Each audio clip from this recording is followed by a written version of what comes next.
After discovering that my online girlfriend of 2 years was actually my stepsister when we met in person, I faked my own death. I quickly sent a farewell text, got into a car accident, only have one last breath left, I love you.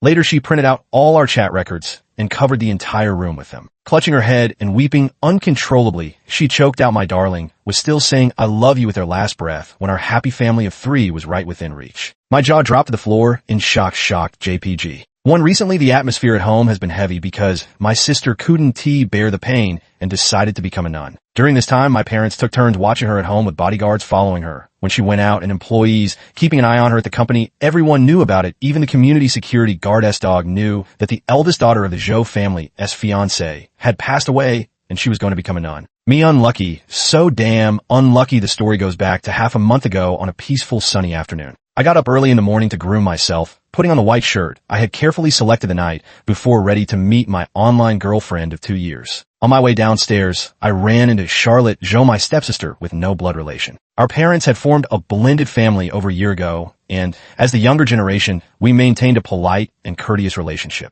Hi, Charlotte. Hi. Leo heading out. Charlotte. Are you going out too, Leo? Yes, this was the kind of hollow, emotionless exchange that defined our relationship. In my mind, Charlotte Zhou was an ice-cold, unsmiling heir to the Zhou conglomerate, aloof and indifferent. So how could I have possibly imagined that the clingy, love-struck girl calling me baby on the other side of the screen was Charlotte Zhou? What kind of reckless audacity possessed me to do something like this? Before heading out, I was slightly puzzled by her simple white dress. She usually wore professional suits, radiating that elite career woman vibe. When I arrived at the meeting spot and learned the truth, I nearly burst into tears. My online girlfriend said she'd arrived wearing a little floral print white dress. Sneaking around in the distance, I spotted that all too familiar outfit and thought, damn, this is really it, I'm done for. My online girlfriend said she'd booked the entire venue for a meeting aside from me. She was the only living soul around, quietly waiting there with a huge bouquet of flowers in her arms. Without a doubt, even my toes could figure it out. Charlotte Zhou, my online girlfriend. I don't know what I was thinking at the time, but I absolutely couldn't bring myself to face her logging into that alternate chat account. I tearfully edited one final message, got into a car accident, only have one last breath left, I love you. Then I permanently deactivated that account. When Charlotte received this devastating news and returned home, she refused to eat or drink for 3 whole days. It hurts me too, though we initially met through a prank. I gradually given my genuine feelings to have this spiritual platonic love vanish. Just like that, I couldn't bear the loss. Heartbroken, I drowned my sorrows by wolfing down 3 big bowls of rice in one go. My mom didn't know the specifics and simply thought I was being gluttonous. Eat, all you know is eating. Your sister hasn't had a proper meal in 3 days, and you just consumed 3 days worth of her portions in one sitting. Everyone has their own way of dealing with grief. Some relieve sorrow by staying awake endlessly, while I try to forget the pain by indulging in food. My mom said you young people communicate better with each other later. Go upstairs and talk some sense into your sister. Tell her not to lose her appetite over a failed relationship. I couldn't help feeling that these words sounded utterly out of character for Charlotte Zhou, the formidable businesswoman. How could a business tycoon be so desperate for love as to seek death over it? Mr. Zhou sighed. I used to worry Charlotte couldn't find a boyfriend. Never imagined she'd secretly get one on her own. Just when our Zhou family was finally about to have a son-in-law, something like this happens. I've experienced being separated from a loved one by life and death before it hurts too much. Charlotte's mother passed away young, and Mr. Zhou remained single for over 20 years before starting this twilight romance with my mother. I made a thoughtless suggestion. How about arranging a blind date for her, out with the old, in with the new? Zhou's father shook his head. Charlotte takes after me. She feels things deeply. When she accidentally killed a goldfish as a child, she never went near fish again, and now a living, breathing person is just gone like that. Sigh. This is going to be really hard for her to get over. Suddenly, I felt a twinge of guilt, but what is said the departed are gone, but the living must carry on. Sigh. Ugh, sorry God, I absolutely don't mean to joke about my own life. Sorry. I'll light a candle for myself later and say a prayer. My muttered ramblings caught my mom's ear, and she gave me a suspicious look. Did you eat too much? Are you hallucinating? I snapped back to reality and guiltily shook my head. My mom said, quit dawdling over your meal, finish up quickly, and bring some chicken soup to your sister. I sighed deeply. Wasn't I suffering enough bearing the weight of this truth alone? Charlotte's room was at the far end of the second floor. The door was completely shut, and I faintly heard some sounds coming from inside. I meant to knock politely, but curiosity got the better of me at that moment. Holding the soup bowl, I quietly pushed the door open a crack. I was shocked at what I saw. Charlotte's room was covered wall to wall with printed papers. When I looked closer, I realized they were all our chat logs from the past 2 years. Wait, she actually printed out all our conversations. I've seen people keep mementos, but never like this. Charlotte sat on the floor with her back to the door, holding one of the printed screenshots in her hand. I cautiously peeked and recognized that my final message to her, that legendary white moonlight confession that could melt any romantic-s heart. The kind of message that would be remembered from this lifetime to the next, specifically designed to wreck hopeless romantics. Charlotte gazed at the photo as tears slowly fell from her beautiful eyes. Clutching her head, she sobbed uncontrollably, her voice choked with grief. My darling was still saying he loved me. With his last breath, our happy family of 3 was right within reach. My jaw dropped to the floor, shocked JPG. Why does my conscience suddenly hurt even more? The first time I met Charlotte was at my mother and her father's wedding. Charlotte was heaven's favored child, the center of attention, that perfect young lady from another family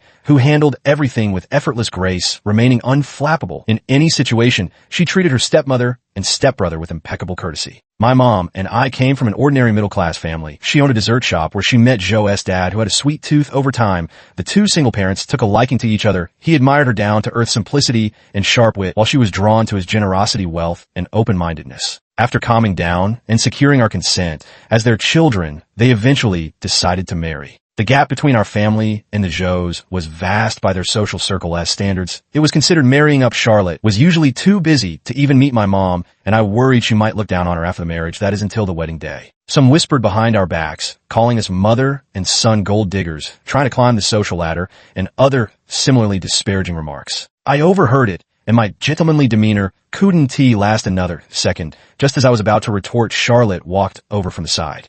She was stunningly beautiful, poised and elegant, her voice carrying a composed coolness. Ladies' loose lips sink ships. Aunt Song and her family are now part of our Zhou household. Please refrain from malicious speculation. As guests, you're naturally welcome here, but on such a fine occasion, if you can't learn to hold your tongues and continue spouting nonsense, I won't hesitate to have you escorted out. Her every movement exuded authority. Those gossip mongers wouldn't dare oppose her.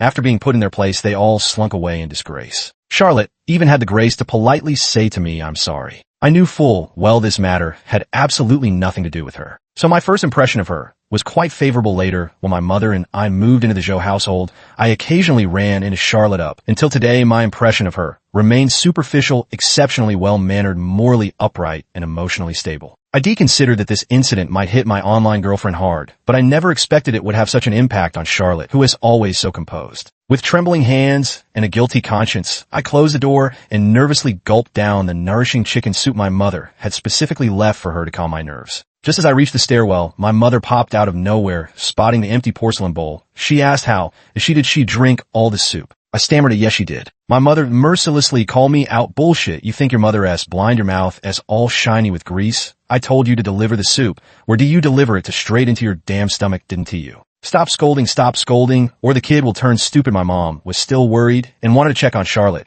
but I grabbed her arm. Don't go, absolutely don't let her have some space to calm down. My mom said I ruined her chicken soup and insisted on making her a bowl of noodles. I quickly tied on an apron, let me do it. My mom couldn't shake her worry, turning back every few steps. Don't sneak any more bites. It's not like we're so poor we can't afford you a bowl of noodles. At 10 p.m. Charlotte came downstairs for water, holding a bowl of nearly congealed egg noodles. I stopped her. Sis, would you like some noodles? She glanced at the bowl of noodles twice. I quickly added, I've been waiting here for you. I know you have no appetite, but food is essential. Even just a bite would do. I seized on her reluctance to reject her stepbrother's earnest efforts and finally coaxed her to the dining table. Her exhaustion had visibly deepened over these past few days. Sitting across from her, I couldn't help stealing glance after glance. Charlotte held her fork motionless, her eyes reddened as she stared at the noodles. Then suddenly, without warning, large tears began falling, splashing into the bowl. I was shocked how she completely lost control of her emotions, now breaking down openly. These past few days, she had at least been putting on a strong front in front of us. It was only just now that I discovered she had been secretly crying in her room.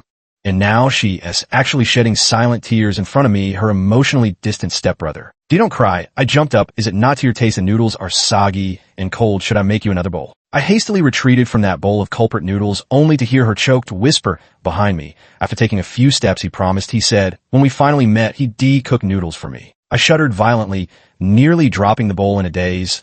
I stumbled into the kitchen, my hands trembling as I began preparing another bowl. Before I knew it, Charlotte had appeared at the kitchen doorway. She wiped her tears, her voice hoarse. Sorry about earlier. Don't bother cooking. I'm not hungry, and you all don't need to worry about me. Not worrying was completely impossible. Half a month passed, and Charlotte's condition kept deteriorating. She even started talking about becoming a nun in a monastery. During this time, my mom and her dad took turns watching her at home. Whenever she went out, bodyguards followed her, and at the company, employees kept an eye on her from top to bottom. Everyone knew, even the community security guard-s dog knew, that the eldest daughter of the Zhou family had lost her fiancé and was about to become a nun. Me, late at night, I tossed and turned, unable to sleep, and finally called my best friend in the dead of night. My best friend's voice was full of resentment. "Leo, you'd better have a damn good reason for this." Gazing at the bright moon outside the window, I let out a deep sigh. I really think I deserve to die. My good buddy jolted awake from his near-death slumber. At 2 a.m., I sneaked out of the house and showed up at a downtown bar called The First.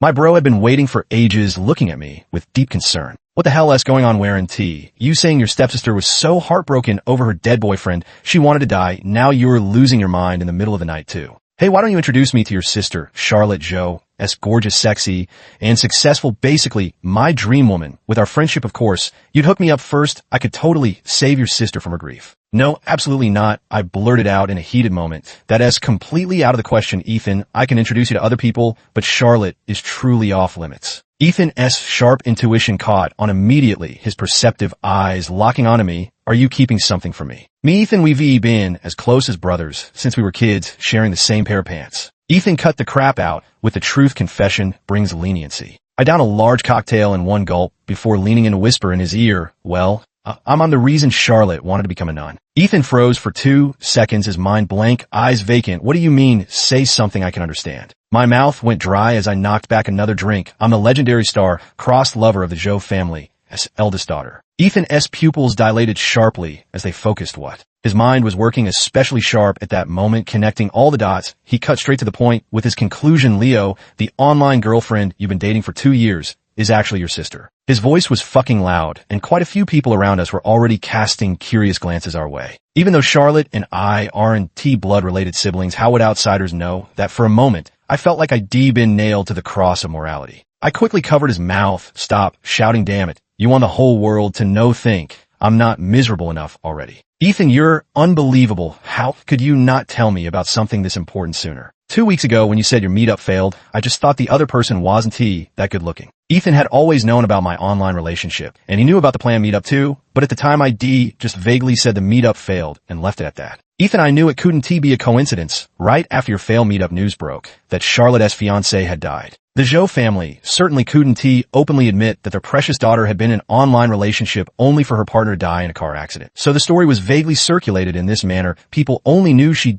lost her fiancé, but details about when they started dating or got engaged were never uncovered." "What exactly did you say to reject her back then?" "Me, I just texted that I got into a car accident on my way to see her." Ethan pressed further. "And what else?" "I also said, I love you," I admitted guiltily, rubbing my nose. "Honestly, it was just a spur-of-the-moment thing. The situation was urgent, and I wanted to give our relationship some kind of proper closure. I might have gone a bit overboard with it." Ethan sighed. "Leo, you're really ruthless. Do you have any idea how devastating those 3 words, 'I love you,' can be to a woman anytime, anywhere?" I lowered my eyes now. I knew Ethan gave me a meaningful look. "No wonder you couldn't bear to let me have her. I get it, you're always possessive of what's yours." I hurriedly defended myself. "No, it's just that I can't hand over someone I've dated to a friend. Don't worry, I'll definitely find you someone way better in the future." Ethan waved his hand generously. "That's not important. Let us set it aside for now. The real question is, why did you reject her?" Me, the moment I saw it was her, I chickened out. My mom married her dad. We're step-siblings now. How was I supposed to know it'd be such a crazy coincidence? There's no way I could date her. I didn't even dare show my face. "Ethan, what's the big deal? You two aren't blood-related legally. You could even get married. Besides, you knew each other before your moms got married anyway.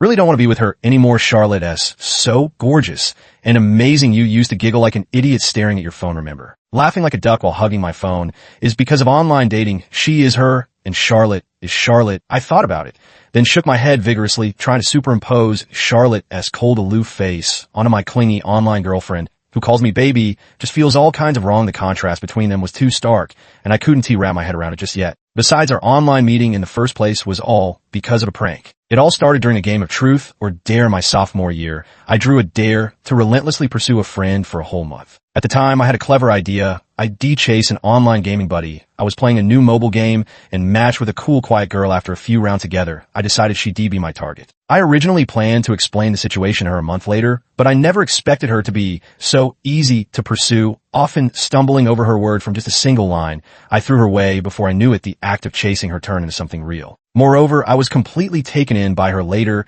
Contrast her repeated calls of baby left me utterly bewitched, and just like that we carried on a secret relationship for 2 years. Besides, it was just an online romance. I was serious about it at the time. I even made up an identity as struggling, but resilient ordinary worker, feeling lonely late at night, wanting someone to talk to, searching for a soul to share warmth with in this desolate city. Ethan, there were too many points to even know where to begin. Me? But she didn't reveal her identity to me at first either. Ethan retorted, you have an alter ego yourself. Why can't others besides who introduces themselves as a CEO right off the bat? This ISNT, some web novel about a domineering female CEO falling for a poor guy. Fair point.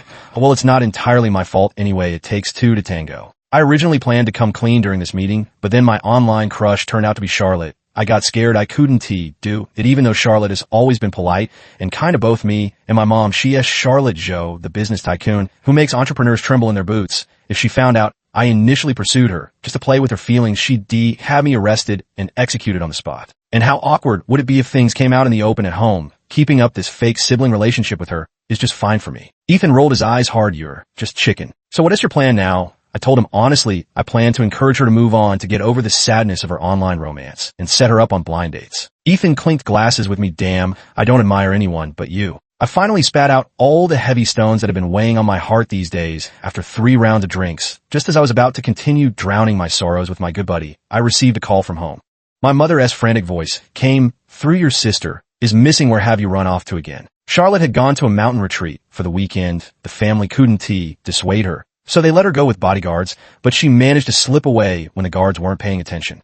No one knew where she was now after all this mess. Was my fault. My heart clenched, terrified. She might do something drastic. I'm out right now, but I'll go look for her right away. Ethan had just walked me out of the bar when he pointed at the intersection and asked, hey man, that car looks so familiar. ISNT that. At 4 in the morning, the street was faintly lit by the approaching dawn, where a lonely figure stood as if waiting for someone at daybreak. Maybe it was the alcohol getting to me, but my heart ached as I called out Charlotte. Her hands were stuffed in her pockets, head bowed, as if lost in thought, and she only looked up when she heard my voice. I ran over. What are you doing here? You scare me to death. I patted my chest to catch my breath, glanced up at her. Thank goodness your hair is still there. She looked at me and answered my question. The priest said my earthly ties remain unresolved and guided me to come here. I seized the key point, catching the first part of her sentence right. Yes, there are still earthly ties. Don't become a nun. You still need to marry a handsome husband and have 10 babies. Maybe it was my imagination, but she looked at me again with something like disbelief in her expression. 5 ever since she came down from the retreat that night, she has been a completely different person. No more talk of dying,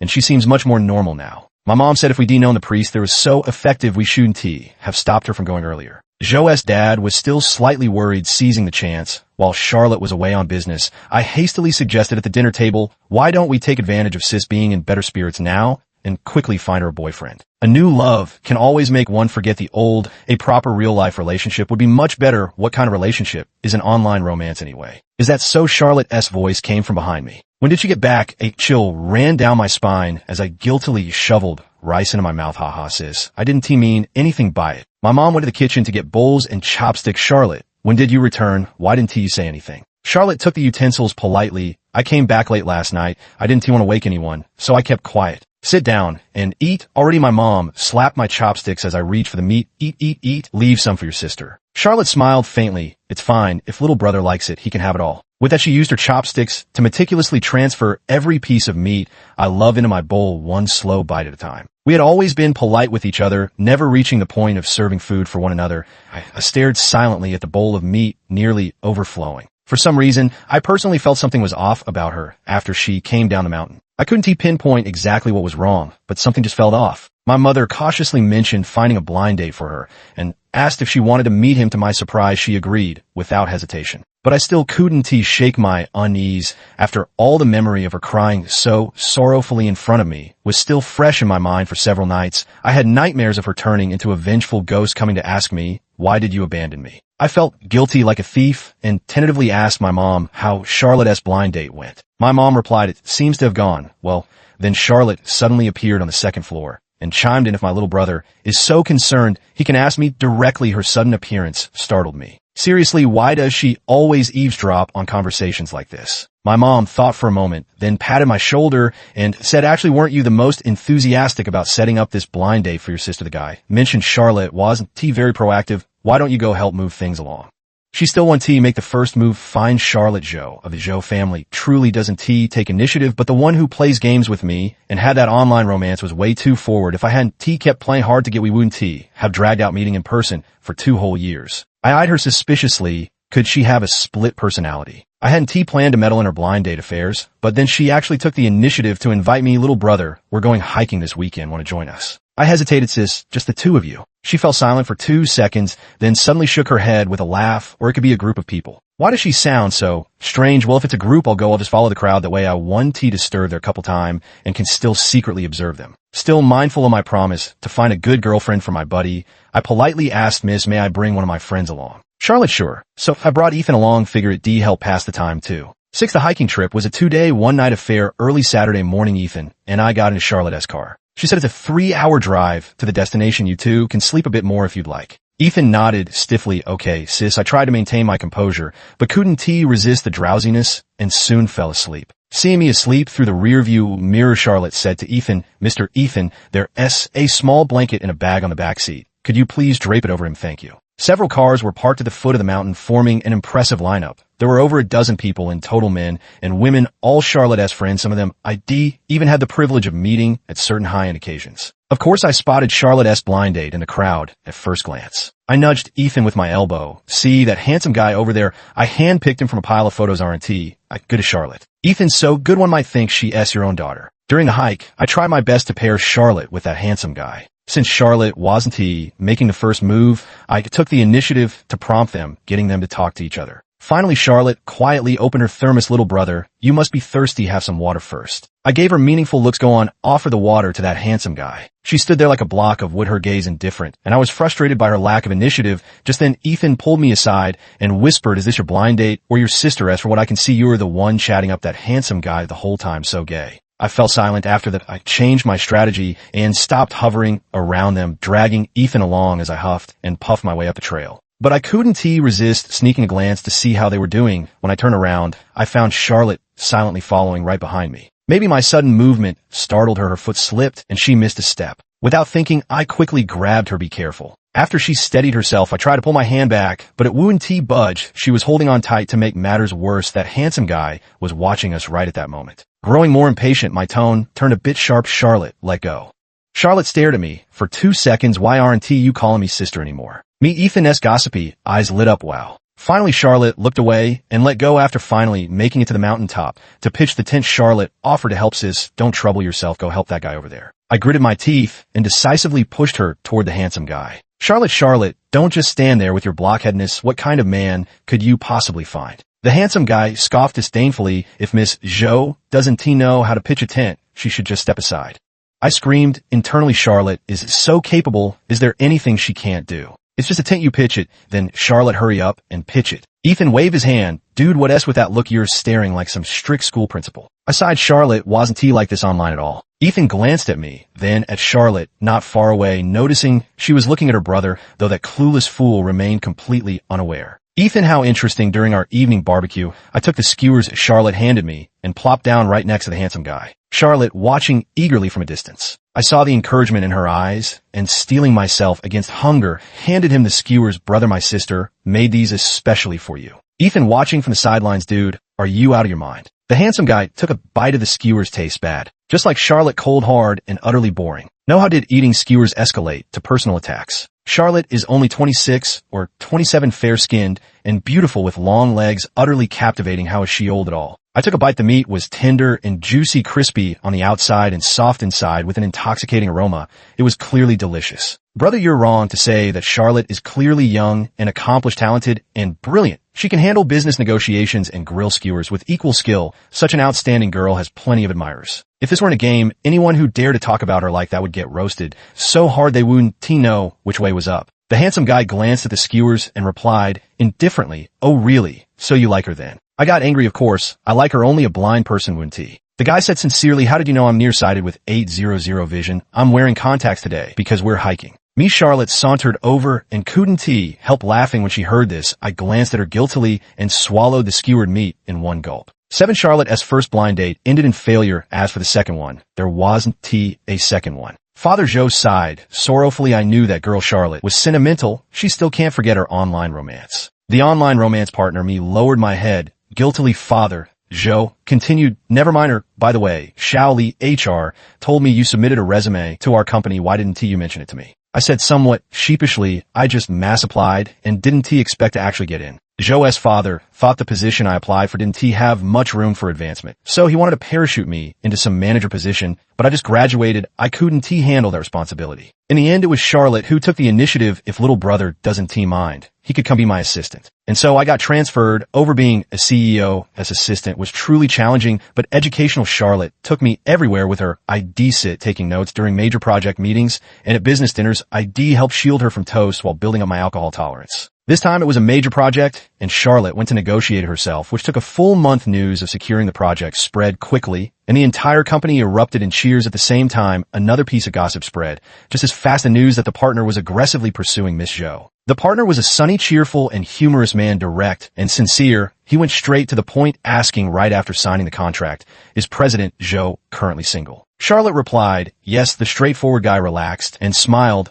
I knew the rumors couldn't be trusted. There was some absurd gossip recently claiming President Joe was married but widowed. Even after all this time, my heart still races whenever I hear that news. Charlotte, it really is just a rumor, she sighed, and then dropped a bombshell even more outrageous than the rumor. I was just dumped by someone. Me, even straightforward guy, was shocked who in the world would dare dump CEO Joe. But thanks to him, I got this opportunity. Charlotte's words completely blew my mind. My thoughts were in complete chaos, and during lunch break, I frantically messaged Ethan. Me, I have this friend who told his online girlfriend he died from illness, and recently, she actually said she was dumped. Ethan, you got found out. I struggled, but I hid it, so while there's no way I could been discovered. Username, alt accounts, ridiculous identities. I didn't reveal a single word, and besides occasionally voice chatting, we never exchanged any photos during our online relationship. Ethan, 2 possibilities. Either she found you out. There's also the possibility that she's already found out about you. Me. Ethan, listen to me. Just come clean early. Don't mess around. Once you've conquered the unattainable flower,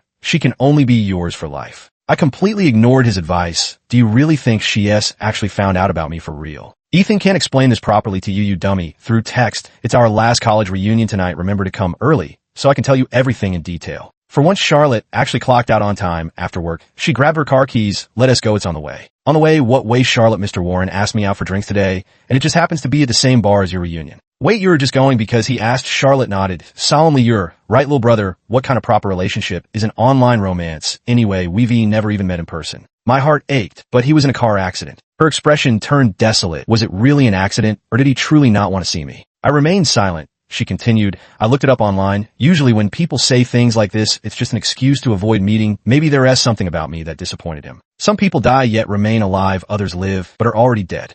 I figured it out. People always have to look forward, brother. What do you think of Mr. Warren? Do you like him? I turned my face to look out the window after long, while I still couldn't get over that hurdle in my heart, and awkwardly said, not great. Mr. Warren is too domineering. He is not right for you. But didn't you say before that a power couple would be exciting? Me, the last gathering at university was lively, booked in a large private room on the 2nd floor with an open view right next to Charlotte and Mr. Warren. Ethan also noticed and teased, is Miss Joe here to keep an eye on you? I casually picked up a glass of wine and downed it. No, she's on a date. Ethan, what a coincidence, right next door, and in 2 transparent VIP rooms at that. Ethan, isn't it wasteful for just 2 people to use such a large private room? Over there, Charlotte must have said something. Mr. Warren paused momentarily before laughing heartily, even reaching out to pat her head. Ethan saw the expression on my face and grinned. Well, look, it didn't need me to say anything. Someone has already tipped over their vinegar jar. Takes a persistent man like Mr. Warren to really get to you. None of those blind dates you arranged for Miss Joe before ever made your jealousy flare up like this. He patted my sour-looking face. Some people, if you miss your chance, it's gone forever, you big idiot. Do you really want to let that happen? I stubbornly clung to my pride. No, she said herself that online relationships don't matter. Ethan brought over a case of beer. Fine. Whether it matters or not, we'll find out once you're drunk. I know you're a chicken, taking 2 years of online dating before meeting in person, and now you clearly like her, but still don't dare to make a move. Tonight, we're definitely finishing a whole case of beer, or else when your girl runs off, you'll have no one to cry to. But before Ethan could get me drunk, someone had already gotten drunk and rushed over first. Someone suggested playing truth or dare at some point, but I didn't dare join. Ethan kept egging me on, leaning in to whisper, if you get picked, choose dare. Go confess your feelings. I'm having a bit of a stress reaction. Another confession. Ethan, go confess to the person you like if it doesn't work out. Just say it was a dare. Leo, you coward, opportunity knocks but once. Who's being cowardly? Fine. I'll do it. Who's afraid of who? But before I could even start, Charlotte burst in and dragged me away. Ethan controlled the scene with an amused smirk. Don't mind him. Let us just keep playing our own game. 9 drunk, she pinned me against the wall, her usually sharp and venomous gaze now shimmered with soft aggrieved light. Which of your friends are you planning to online date this time for your dare? Tragic backstory, lonely nights. Which soul are you looking to hold tight this time? She hugged me, her voice growing faint. That day, I was sitting right behind your couch. I heard everything you said. Baby, don't lie to me. She choked up, her arms trembling uncontrollably around me. You know, when you said something had happened to you, I really believed it. I thought you were really. The liquid on my neck was wet and scalding hot. With her head buried against my collarbone, guilt surged as fast as my pounding heartbeat. I truly felt like the lowest piece of shit. That day when I overheard your conversation and realized you were my online boyfriend, I didn't blame you. I spent the whole night overwhelmed with the joy of having found you again. Nothing matters more than knowing you're alive and well. Sweetheart, if you don't like me, you could just told me my loving you is enough. Those 2 years were genuine. You know, even though I'm Charlotte, I'm still the soul you chose to hold tight. Tears of emotion rolled down my face. It's not that I don't like you. I was just a coward. Charlotte kissed my eyelids and reassured me repeatedly. I know what you're worried about. Don't worry, our relationship won't affect the bond between our parents. I'll personally explain things to Mom and Dad. I took her hand in mine and made up my mind I'll go with you. Good. Just as we were about to get lost in each other's breath, a certain Mr. Warren happened to pass by. To him, Mr. Joe, when you're done playing with your little brother, remember to turn around. I'm waiting in line with a number. Knowing I was in the wrong, I could only seethe helplessly. Charlotte gave a slight nod and looked at me meaningfully. All right, I'll consider it. Me, the wheel of fortune turns. What goes around comes around. I quickly hugged her possessively while acting coquettish. ISNT, having just me enough for you, sis. She laughed and patted my head reassuringly. Go tell them we're heading home. But the moment we stepped back inside, a female classmate was looking for me. Charlotte stood gracefully at the private room. Entranced, the girl glanced behind me, then mustered her courage. I just drew a truth card. There was a confession I couldn't voice 2 years ago. Now that we're graduating, I want to say it. I like you, Leo. I know that 2 years ago, during a game of truth or dare, everyone was egging me on to pursue a friend. But in the end, I didn't choose her. It hurts me too, but I still have to thank her because of her, Charlotte, and I ended up having our story. Me sorry I have a girlfriend. The female classmate smiled, understandingly sorry for being abrupt, wishing you happiness. 10 at 10 in the evening, Charlotte and I were strolling by the river. Her alcohol-induced buzz had her rambling nonstop the whole way. Even though we started because of a dare, because of a game, thank you for choosing me in the beginning. You have so many friends, yet out of all of them you picked me. I must be the most special one in your heart. And that bowl of noodles I missed last time, you'll make it for me again. Next time, one to you, baby. There was that hiking trip when I had someone play along with my little act, though I was furious. You pushed me towards someone else the moment they belittled me. You immediately stood up for me, that S, when I knew I had a place in your heart. Even though Mr. Warren asked me out today, I was the one who chose this place. I haven't been flirting with him. The first thing I said was that I like you, and when your so-called good friend mentioned someone at the gathering had feelings for you, I was terrified you'd run away. You wouldn't run, would you? What would I do if you ran? Where would I find another husband? I held her hand and laughed. Charlotte, you're such a hopeless romantic, aren't you? She said, it's because my feelings run so deep. I love playing games with you, chatting with you, sharing things with you. I really like you, Leo. It comes from the heart, the kind of affection that is uncontrollable, the kind that makes me miss you endlessly. But would you find me too clingy? You once said you couldn't connect the real me with the online me. But in truth, I'm the same person. It's okay. Darling, which version do you prefer? I can change to become whatever you like. I stopped and looked her in the eyes. I was wrong before. I'm sorry, Charlotte. Just be yourself from now on. I'll take the initiative to discover and love every amazing version of you. The icy Charlotte in public, the clingy sweetheart in private. I was blind before, failing to appreciate the charm of such contrast, but now I absolutely adore it. Then could you kiss me? She gazed at me, nervous yet hopeful. I quickly leaned in and kissed her. She licked her lips, staring straight at me, bathed in the gentleness of the evening breeze. Tonight the wind is whispering sweet nothings to the moon, while I whisper them to her. Darling, I love you. The end.